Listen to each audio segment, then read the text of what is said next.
오늘은 우리가 사주를 해석할 때 보면 이게 강약이라든가 왕세라든가 어떤 오행이 지장간에 뿌리가 있는가 없는가 이런 것도 중요하지만, 한편으로는 오행 중에 토라는 오행이, 우리가 보통 이제 토 속에 지장간에 어떤 오행이 있는가, 뿌리를 내렸는가 이런 거에만 보고 토를 분석을 하는데, 사실은 토는 중화작용을 하는 다양한 성격의 어떤 목화토금수 중에 자기의 고유 성질을 갖고 있기보다는 여러 가지의 변신이 가능한 그런 성격의 중화작용을 하는 오행이기 때문에, 그 토를 좀 세부적으로 알아야만 우리가 사주를 해석하는데 도움이 된다, 이렇게 봐서 토의 작용에 대해서 한번 설명을 해보려고 합니다. 특히 지지의 토를 단순히 지장간에서의 투간 여부만 살펴서는 사주를 해석하는 데 오류를 범하기가 쉽습니다. 지지의 토의 작용 원리를 살펴보면, 지지의 토 진술 충미가 합을 이룰 때 그 작용을 파동적 기준과 입자적 기준으로 나눠서 설명을 하면 토의 본성보다는 토의 오행성이 우선한다는 원칙을 제시하고자 합니다. 일단 방압의 원리를 보면, 방압은 계절적인 파동적인 기준으로 볼 수 있는데, 에너지의 흐름이나 계절의 기운을 중시하게 됩니다. 계절의 기운을 우선하는 그 방압은 순수한 계절의 흐름을 나타내므로, 토는 자신이 속한 계절의 기운인 봄, 여름, 가을, 겨울의 목화, 금수를 파동적으로 우선하여 따르게 됩니다. 토 본연의 성격보다는 그 방압의 계절적 기운을 우선 따르게 된다. 이 기준이 월지에 있는 토가 이런 방압성을 따지는 파동적인 기준으로 본다. 월지에 있는 토 진술충미는 계절의 마지막에 있어 해당 계절의 목화 금수의 파동적 기운을 가장 먼저 작용한다, 이렇게 봐야 될 것 같습니다. 한편 방압이 아닌 삼합의 원리를 보면, 요거는 입자성을 좀 띈다고 볼 수 있는데, 실체화된 결과, 즉 합화되어 생성된 오행의 구체적인 본질을 더 중시한다. 방합은 계절 오행을 중시하고, 삼합은 삼합에 합화된 오행의 작용력을 갖고 있다, 이렇게 볼 수 있는 겁니다. 그래서 삼합은 생왕고의 과정을 거쳐서 하나의 오행으로 뭉치는 것이므로, 합화된 오행인 목화 금수의 입자적 성질을 우선하게 된다, 이렇게 나누어 볼 수 있겠습니다. 일단 토의 기준은 월지에 있는 방압성, 파동성하고 나머지 지지에 있는 입자성하고 이렇게 작용력이 좀 다르다. 토 본질보다는 합에 의한 계절적 성격이나 합화 오행에 대한 성격을 우선한다, 이렇게 말씀드리고요. 그런 방합이나 삼합이 아닌 경우에는 토 오행 자체가 우선하는데, 월지 또는 지지의 토는 방합과 삼합의 오행성을 우선하고, 그렇지 않으면 토의 기본 성질인 중화의 기운을 나타내게 된다. 1순위는 토는 자신이 참여하는 방합과 삼합의 오행성을 가장 먼저 표현하게 되고, 2순위는 이러한 합의 작용이 없다면 비로소 토의 본래 성질인 중화, 조화롭고 중립적인 토의 기운을 나타내게 됩니다. 토의 발현 방식은, 토는 파동성과 입자성의 작용이 우선하고 천간에 드러난 지장간에 의해 표출된 성향이 강하게 드러나게 됩니다. 월지의 토는 해당 계절의 마무리 및 다음 계절로의 연결을 우선하고, 지지의 토는 삼합을 이룰 경우 오행의 저장 및 갈무리를 우선한다는 것입니다. 아래는 각 토가 일시와 일지에 있을 때의 작용을 정리한 표입니다.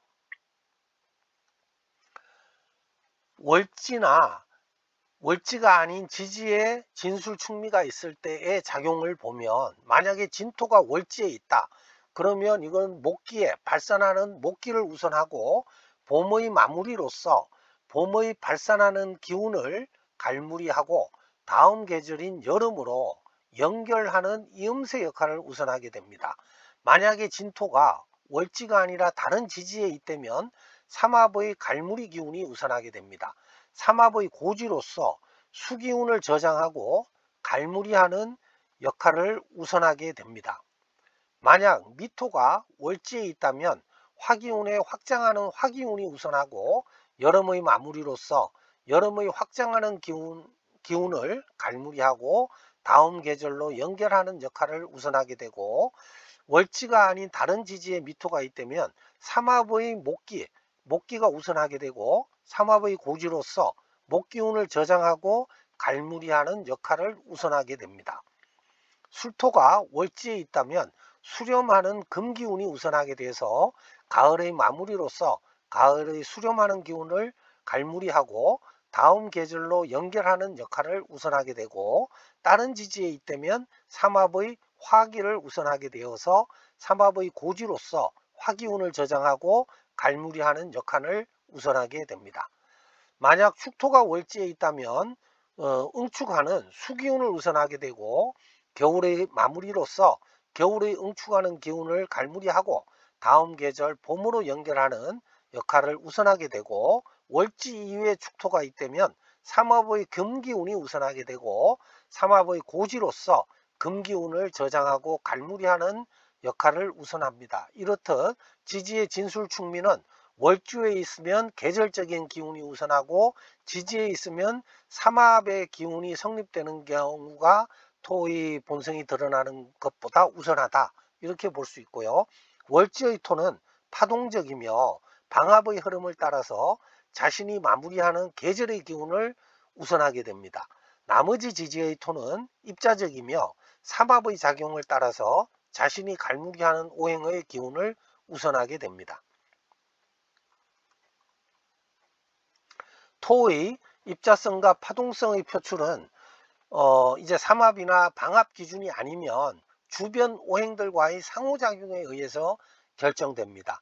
먼저 방합을 이루거나 삼합을 이루는 토는 방합과 삼합의 오행 특성으로 작용하게 되고, 토의 지장간이 천간에 투간된 경우에는 투간된 오행의 특성으로 토가 작용할 수 있다.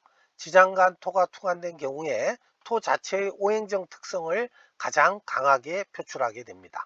방합과 삼합을 이루는 토가 아닌 경우 토 본연의 작용이 우선하고 동주한 오행과 연접한 오행의 배합에 따른 작용력을 가지게 되는데, 천간과 지지가 같은 간지에 임하는 경우 작용이 가장 강하게 작용한다고 보고요. 진토와 미토는 천간에 간목이나 을목이 있거나 또 지지에 연접하여서 인목이나 묘목이 있으면 대목지토라고 해서 진토나 미토는 목을 생하는 작용이 토의 본연의 작용보다 목을 생하는 작용이 가장 강하게 작용한다, 생목작용을 한다, 이렇게 볼 수 있고요.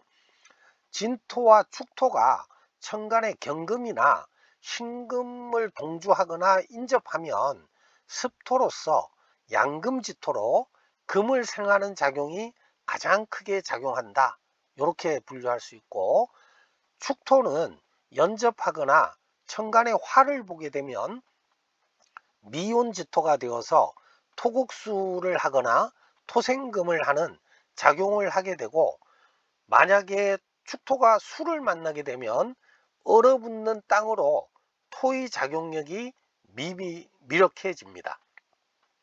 이렇듯 토가 그냥 토로서 작용하는 게 아니라 주변 환경에 따라서 목을 생하는 대목지토로 작용하는 진토나 미토가 있고, 또 금을 생하는 양금지토로 작용하는 주변 여건에 따라서 진토와 축토가 있고, 또 축토의 경우에는 화기운이 주변에 있으면 미온지토로 작용하는, 이렇게 토 자체보다는 주변 환경에 따라서 토가 어떤 중화작용을 하느냐, 이런 이론은 이석영 선생의 사주첩경에 보면 대목지토라든가 양금지토라든가 미온지토로 토 자체보다는 주변 환경에 따른 토의 특성을 나누어서 사주 분석할 때 나누어서 봐야 된다. 이런 설명이 구체적으로 되어 있습니다.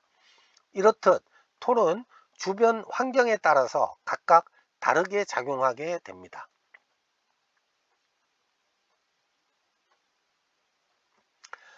먼저 합에 의한 작용력을 보게 되면 방합과 삼합을 말하는데, 토가 방합이나 삼합을 이루면 토 본래의 성질보다는 해당 합이 형성하는 오행의 특성에 따라 방합 같은 경우에는 파동적 계절적 왕세의 기운이 적용되고, 삼합의 경우에는 합화 오행의 입자적인 작용을 하게 된다, 이렇게 볼 수 있고요. 두 번째로 이제 합이 성립 안 되고 토의 지장간이 투간에 의한 작용력을 보면, 지지 토안에 숨겨진 지장간의 글자가 천간에 드러나면 토는 그 투간된 오행의 특성을 가장 강하게 표출하여 작용하게 됩니다. 만약 지장간의 토가 천간에 직접 투간되어 있다면 이는 토의 오행적 본질이 가장 토로서 직접적으로 드러나는 것으로서 보아서 토 자체의 특성을 가장 강하게 표출하게 됩니다. 핵심으로 정리를 해보면 월지의 토는 파동적 계절의 토다. 토의 본질적인 토보다는 계절의 왕기가 먼저 작용하게 된다, 이렇게 볼 수 있고요. 단 지장간에 토가 투간했다면 파동을 뚫고 입자화돼서 토 자체가 가장 강하게 발현된다, 이렇게 볼 수 있고, 만약에 월지가 아닌 다른 지지의 토는 입자적 중심의 토로 봐서 계절보다는 토 본질적인 작용을 우선하거나 삼합에 의한 합화 오행의 작용이 우선한다, 이렇게 볼 수 있겠습니다.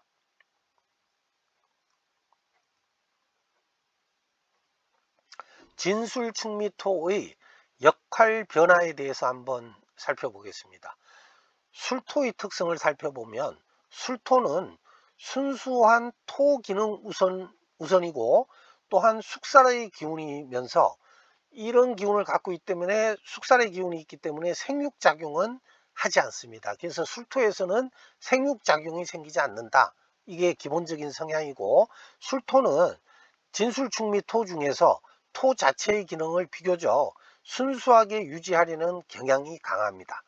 숙살지기, 즉 가을의 맺고 정리하는 차가운 기운을 강하게 띌 경우에는 만물을 생육하는 작용을 하지 않게 됩니다.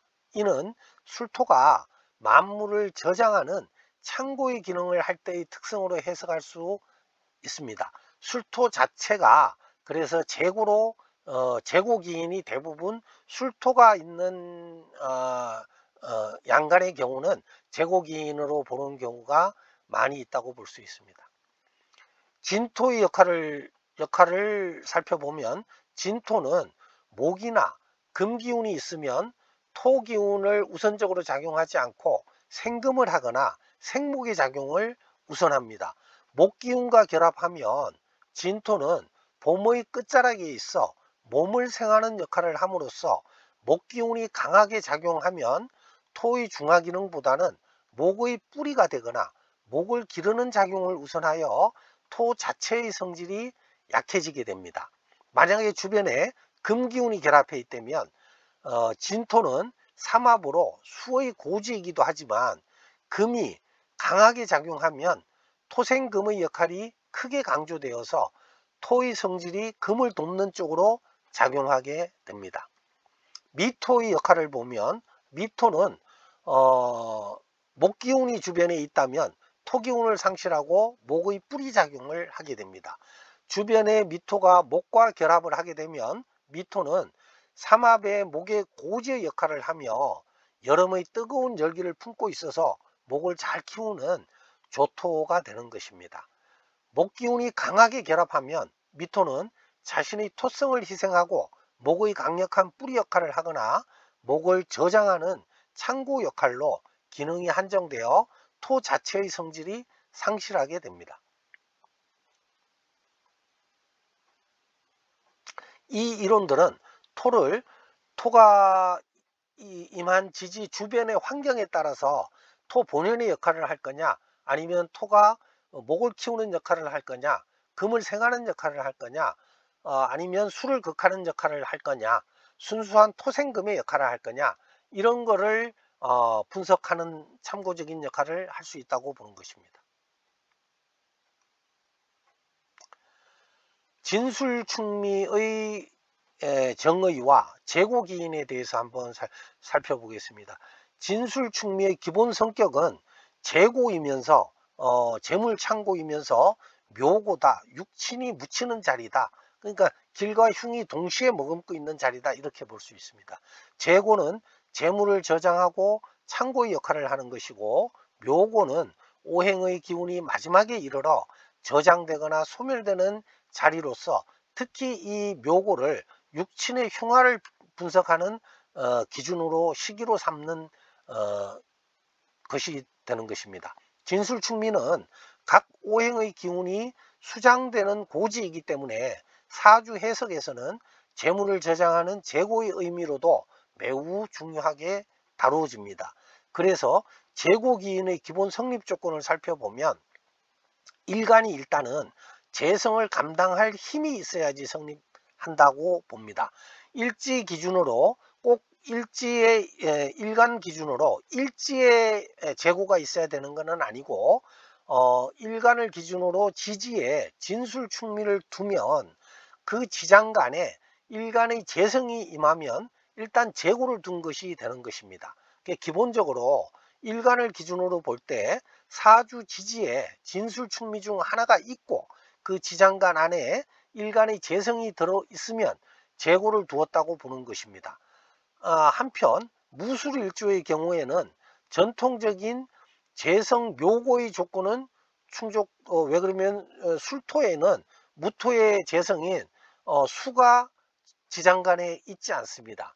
그렇지만 일간 자체 무토가 술토의 묘지가 되기 때문에 스스로가 묘 안에 들어가서 재물을 알뜰히 모으고 내실을 응축하는 힘을 갖추고 있다, 이렇게 보기 때문에 지장간에 있는 비견과 인성의 조화로서 재물을 지키고 관리하는 시스템이 강력하게 작용한다 하여 광의의 재고 기인으로 성립한다고 봅니다.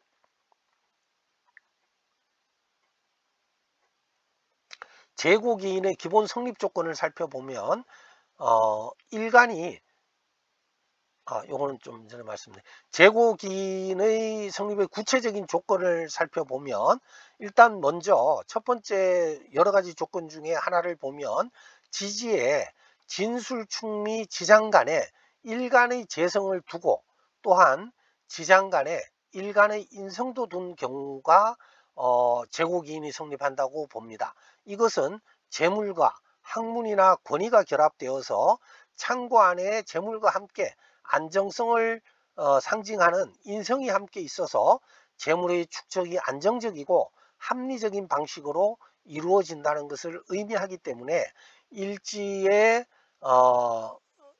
일간 기준으로 지지의 진술충미가 재성과 인성의 지장간을 둘 경우에 재고기인을 둔 것으로 봅니다.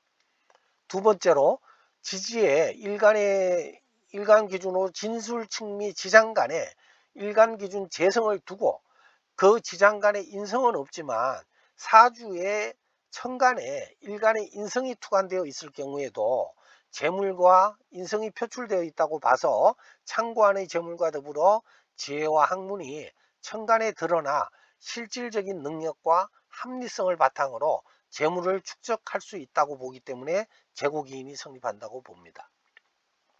세 번째로 지지에 진술충미가 있고 일간 기준 그 진술충미 지장간에 재성을 두고 그 지장간에 또한 식상을 두어서 지장간 내에서 식신생재가 성립하는 경우입니다.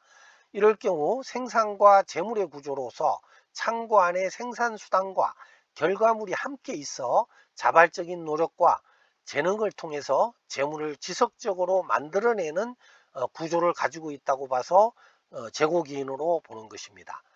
이런 기준에 의해서 전통적으로 성립하는 재성이 묘고에 있는 재성이 일간 기준 지지에 진술충미 지장 간의 재성이 묘고로 있는 그런 전통적인 제고기인은 임술과 갑술과 무진과 정축과 신미를 꼭 이게 일주를 얘기하는 게 아니라 일간이 임수 일간일 때 지지에 술이 있다거나 행운에서 술이 온다거나 갑일 때 일지에 술이 있거나 지지에 술이 있거나 행운에 술이 오는 경우, 이런 것을 전통적으로 재성 묘고가 있는 제고기인이다 이렇게 보고, 좀 더 광의적으로 성립하는 기준은 아까 우리가 무술을 봤지만 그 일간 기준 진술충미 지장간의 재성이 있는 게 아니라 일간 자체가 진술충미의 묘고를 두고 거기에 인성이 있고 해서 재물을 관리할 능력이 있다고 보는 그런 광의적인 제고기인은 재성의 묘고가 아니더라도 일지가 일간의 묘지에 해당하여 일간이 그 묘에 들어가서 알뜰하게 모으고 내실 있게 지키는 구조를 갖는 이런 구조를 또한 광의의 제고기인으로 보게 됩니다. 여기에 해당하는 것은 병술이라든가 무술이라든가 기축 등을 얘기합니다. 이것도 마찬가지로 일간이 병이라 그래서 일지가 꼭 수리해야 되는 건 아니고 지지에 술이 있거나 행운에서 술이 오면 제고기인이 해당한다 이렇게 볼 수 있습니다. 따라서 갑술, 병술, 무술, 임술 이 일주를 보면 양간에 술은 다 저장성과 일간의 묘지 특성을 활용하여 제고기인이 길하게 발현된다고 보는 것이 현대 명리 통변의 흐름입니다. 제고기인의 효과를 보면 형충이 없는 제고기인은 재물과 삶의 안정성과 성취를 볼 가능성이 크다 이렇게 볼 수 있고요. 제고기인이 형이나 충 등의 강한 변화나 불안전성을 유발하는 작용을 겪지 않을 경우 긍정적인 효과를 발현할 수 있다. 이러한 조건이 충족되면 해당 사주는 재물의 안정적인 축적과 삶의 전반적인 안정성 성취에 유리한 환경을 가지게 됩니다. 즉 제고기인은 단순한 지지의 재물 창고가 있어서 성립하는 게 아니라 인성이 같이 있어서 재물을 안정하게 관리하던가, 식신이 있어서 식신생재로 생산성이 향상되던가, 아니면 비겁이 있어서 그걸 관리하는 힘이 강해지던가, 이런 긍정적인 요소들이 결합했을 때 재물을 귀인처럼 돕는 길신의 역할을 할 때 제고기인이 성립하는 것입니다.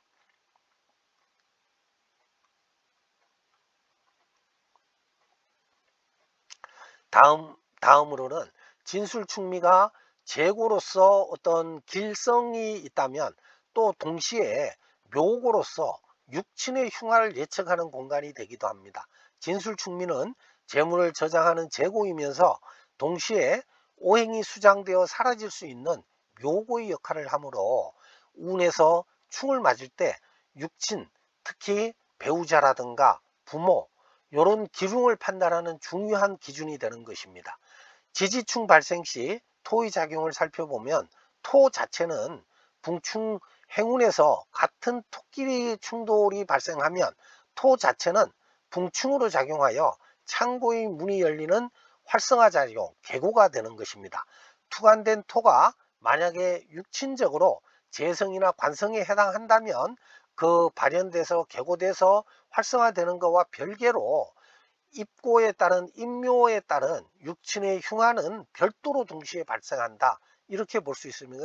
사회적인 작용과 육친적인 작용이 동시에 발생하는데, 사회적인 작용은 천간에 있는 게 활성화돼서 더 좋은 쪽으로 길성으로 작용한다면, 육친적인 작용은 먼저 입고가 되기 때문에 해당 육친에 어떤 사고라든가 명을 그만 졸명을 한다거나 아니면 어떤 큰 사건 사고가 생긴다거나 육친적으로 흉화가 생긴다, 이게 동시성을 갖고 있다 이렇게 볼 수 있습니다. 지장간 중에 토가 활성화됨과 동시에 그 안에 있는 지장간에는 충의 작용이 발생하게 됩니다. 토끼리도 충을 하지만 토 이외의 지장간들끼리 충을 하게 되는데, 이로 인한 개고와 입고의 현상이 동시에 또 나타나게 됩니다. 개고되는 오행이 희신이라면 사회적으로 발전하게 되고, 개고되는 오행이 기신이라면 사회적으로 흉이 발생하게 되며, 개고되는 오행이 만약에 육친적인 십신에 해당한다면 육친은 인묘작용이 생기기 때문에 사회적인 현상의 기준과 별개로 육친적인 흉화가 수반되게 된다, 이렇게 말씀드립니다.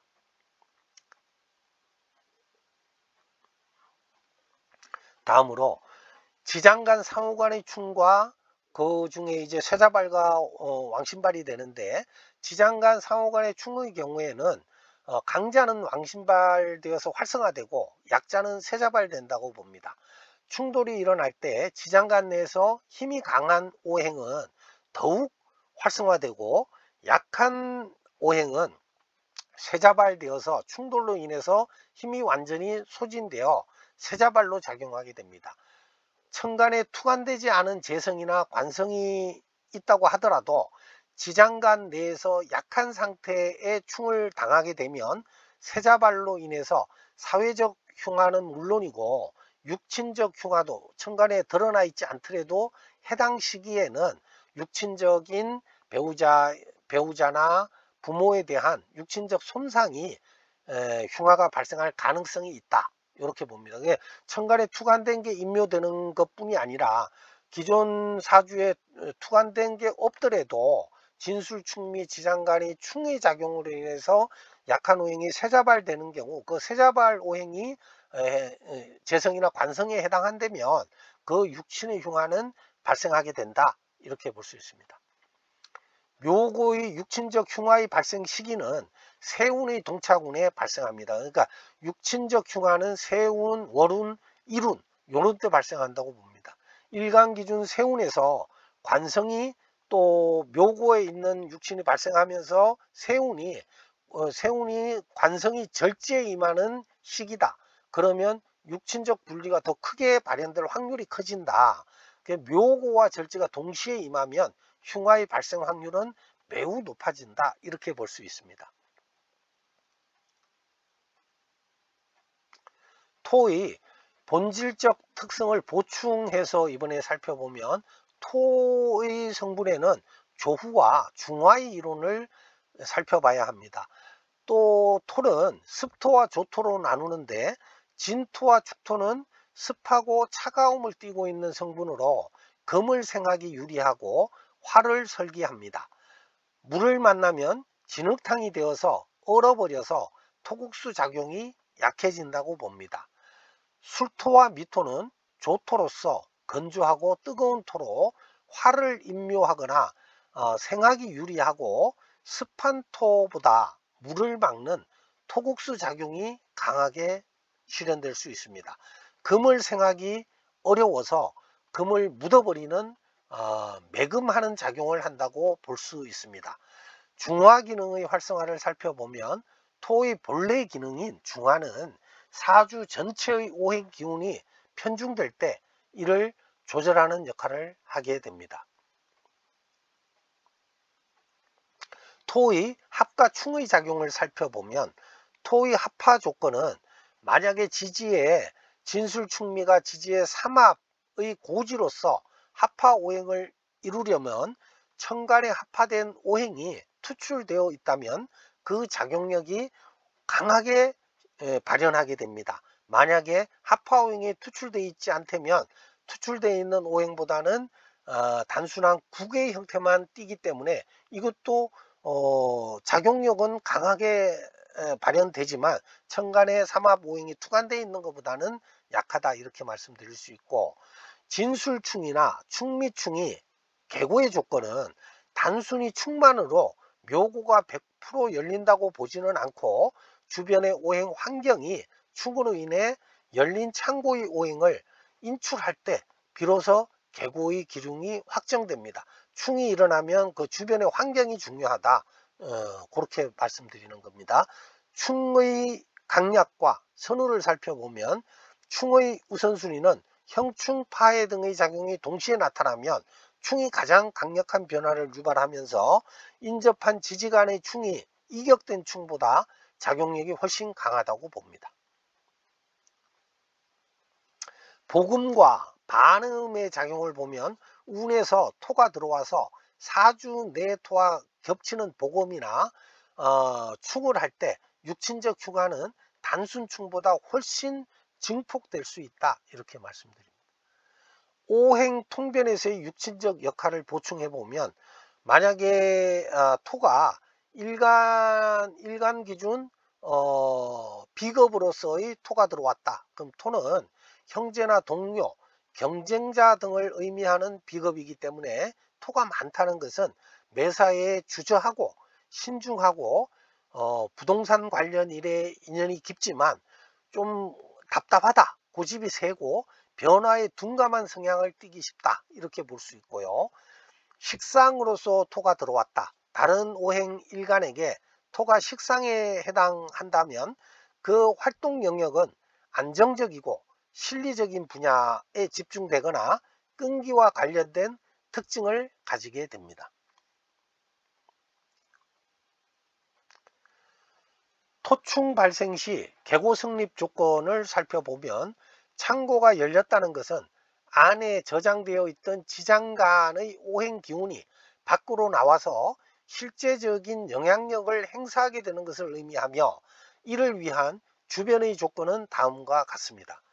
먼저 천간에 인출하고자 하는 오행이 투출되어 있을 때, 이게 가장 확실한 조건인데, 창고 안에 있는 오행이 이미 천간에 드러나 있는 경우에는 행운에서 토충이 발생하면 그 창고는 개고되었다고 확정됩니다.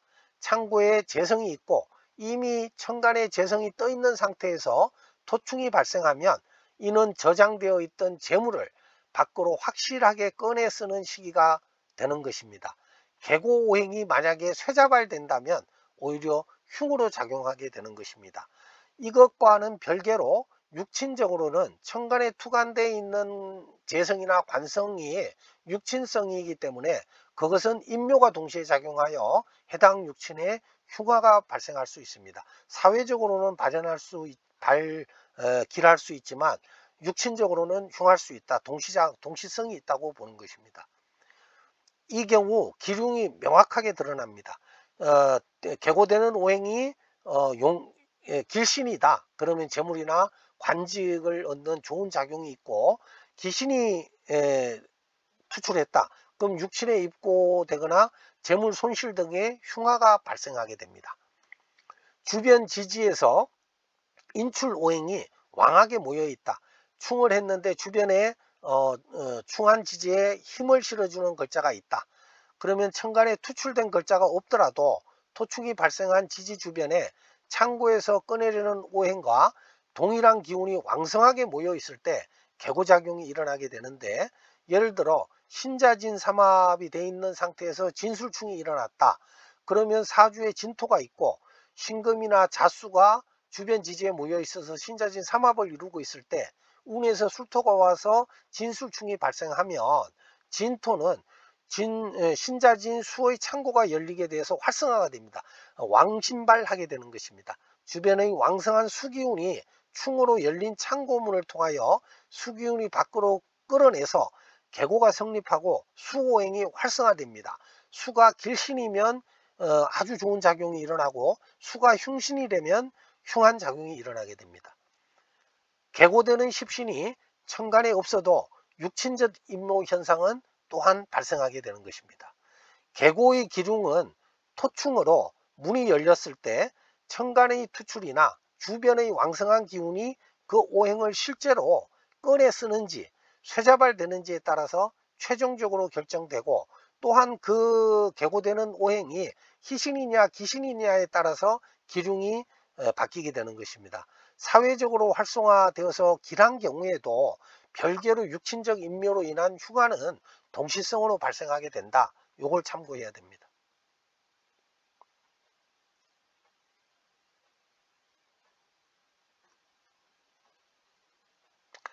오늘은 이렇게 토의 작용에 대해서 우리가 단순히 토의 지장간이 천간에 투관되어 있으면 그 힘이 있냐 없냐 이런 것만 따지게 되면 사주를 해석하는데 오류에 빠지더라. 그래서 결국은 지지에 있는 진술충 및 토 자체가 진짜 토의 기운으로 작용하는지, 아니면 그게 목을 생하는 기운인지, 아니면 금을 생하는 기운인지, 아니면 삼합에 대한 기운인지, 아니면 월지에 있는 계절적인 기운의 작용인지. 그러니까 우리가 그동안 사주를 분석하면서 토를 토 자체의 왕세로 봐서는 안 된다. 토는 중화의 기능이기 때문에 우리가 봤던 불확정성의 원리에 의한 작용력이 토가 가지고 있다고 제가 전 강의에서 설명드렸듯이, 토는 이렇게 다면적인 얼굴을 갖고 있다는 것입니다. 그래서 우리가 사주를 분석할 때 이 토가 진짜 토의 성향이냐, 목을 키우는 성향이냐, 금을 키우는 성향이냐, 아니면 수를 얼게 하는 수의 성향이냐, 진짜 토의 성향이냐, 계절적이냐, 아니면 삼합의 성향이냐, 여기에 따라서 사주의 해석 자체가 달라지기 때문에 토를 조금 관심을 두고 세분해서 공부해 봐야 된다. 그래서 오늘은 토에 대한 부분을 정리해서 말씀드려 봤습니다. 이상입니다.